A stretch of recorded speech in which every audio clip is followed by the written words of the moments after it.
Hi Merrimack family, Mrs. Green here. Today's Thursday, April 23rd, 2020, and I'll be reading from my home to yours. Hope everyone's doing well. I would love to hear from you. If you have some time, you can drop me a note. My email address is greend@norwalkps.org. That's greend, all together, @norwalkps.org. I hope you're joining our YouTube channel. You can hit subscribe and join that, and also you can leave me a comment there. If there's a particular book you'd like to hear, you can leave me a recommendation. Hopefully I have it and I can do a read aloud with it. Today's story is called Sofia Valdez, Future Prez by Andrea Beatty. You may recognize the name of the author, Andrea Beatty. We've read other stories by her. Here in the back they show her other books from the series: Ada Twist, Scientist, Rosie Revere, Engineer, and Iggy Peck, Architect. We have read those. I think I read Iggy Peck, Architect again this year. And you'll recognize some of the characters, I think, from that story. They're also in this story.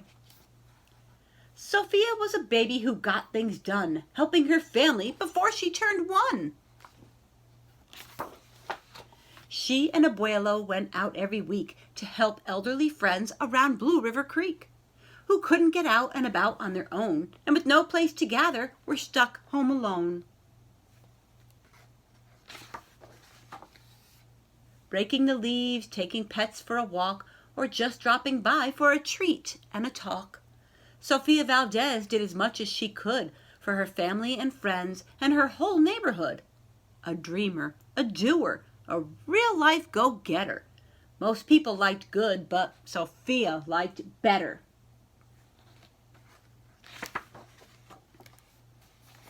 Each morning, Abuelo walked Sofia to class. They walked home again along Blue River Pass, making plans, munching cookies, Abuelo and girl. Except for that Tuesday when Pup saw the squirrel. With a howl, Pup took off, racing all through the town.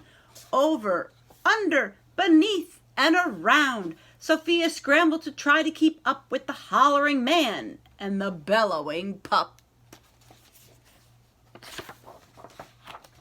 Up the squirrel ran to the top of a hill made of leftover junk from a local landfill. They reached the tip-top of that mountain of trash, which jiggled and broke with an ear-piercing crash. "Ouch!" cried Abuelo. He struggled to stand. "A dangerous mess," he said, grasping her hand. The next day, Sofia walked to school solo. But it wasn't the same without her Abuelo. "This is not right," declared young Sofia, who glared at Mount Trashmore, then got an idea. What do you think her idea is? What do you think you might do if you were in her situation? The very next morning at dawn, she planted a sign at the front of the lawn. She stood back and smiled, and Pup gave a bark. "Get rid of Mount Trashmore. Let's build a new park." That sounds like a really good idea.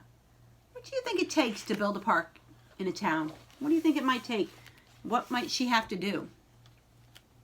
Think about that. Each of her neighbors had something to say about benches and fountains and places to play.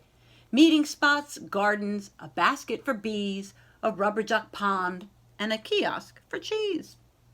She drew every thought on her map of the park, which was perfectly perfect by a quarter till dark.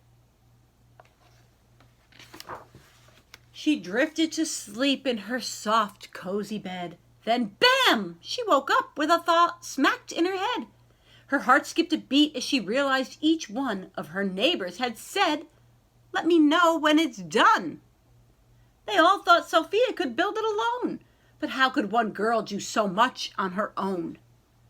The weight of that thought made her tender heart ache, as night thunder growled and she lay wide awake.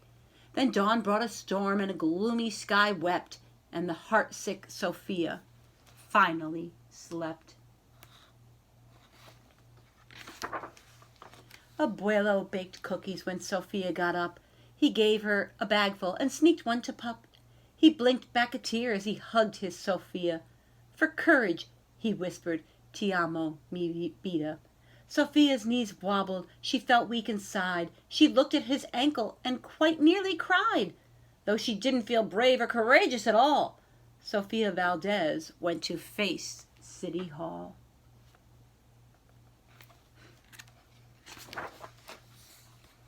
How does it look? How do you think Sofia's feeling right now? Look at this big, giant building. She's just a little girl.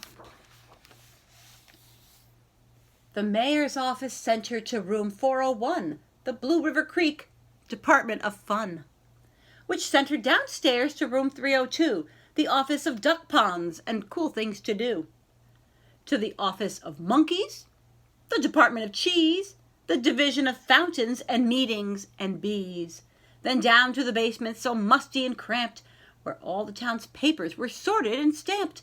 And that's where the clerk said what no one else did. You can't build a new park. You're only a kid.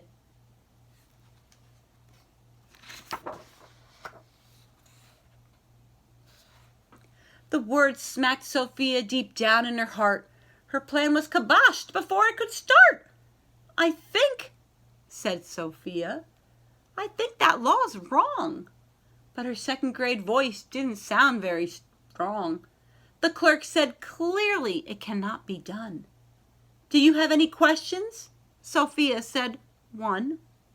If you were me, and if I were you, and he was your grandpa, what would you do? Well, said the clerk. Then she had said nothing at all. She thought and she thought, and she sent out a call to every employee throughout City Hall. The entire government of Blue River Creek crammed into the office to hear Sofia speak, but her words jumbled up and her cheeks turned bright red as a dozen emotions rushed into her head. Her heart beat so loudly she thought it would crack. The crowd leaned in closer. Sofia leaned back. Then her arm brushed the edge of the old cookie sack. And that was the moment when Sofia first knew being brave means doing the thing you must do. Though your heart cracks with fear, though you're just in grade 2. So she took a deep breath, looked the mayor in the eye, and though her knees wobbled, she held her head high. Sofia started talking. She spelled out her plan, and why it all mattered, and how it began. And once she got rolling, she had lots to say about meeting spots, monkeys, and places to play, and other ideas for things they could do to help the town elders and other folks too. She had thoughts on the library, thoughts on the zoo, and perhaps a way to combine the two. And all right, cried the mayor. Go start a petition. If the town wants a new park, we'll form a commission. And so young Sofia got right to work with some help from her family and pup and the clerk.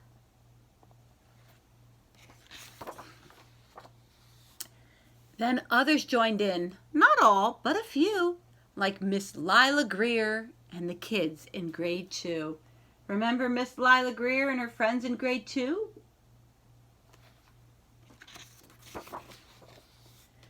There were hearings and surveys and taxes to figure, then bulldozers, crane, and a blue bigger digger. They all built the park. That's how it got done, with the hard work of by and for everyone. But it began with the dream of one person, just one, who laced up her shoes and then led the way to help Blue River Creek get a new place to play. Now every evening till long after dark, the town comes together at Citizens Park. They all hold this truth to be self-evident, that Sofia Valdez could grow up to be president. Until then, Sofia, the real-life go-getter, helps Blue River Creek get better and better. What'd you think of that story? I hope you liked that story. I liked how it gave you a lot of information also, even though it was a made-up story. It gave you some real information about how you go about solving a problem in your town or your city or even your state or the whole country. So Sofia Valdez, I think she would make a great future Prez because she had a lot of ideas, but not only did she have ideas, she kept going. She persevered. She had a growth mindset. She didn't say, I can't get this done. She got a little upset and she worried that maybe as one little girl in second grade she couldn't do it all. But she got help and she got it done. So she persevered. So I thought that was a great story. And as I said, I liked how it told you all the different steps you need to go through to go to City Hall, sign a petition, get a petition going so they can review things. And there are a lot of plans that need to be made.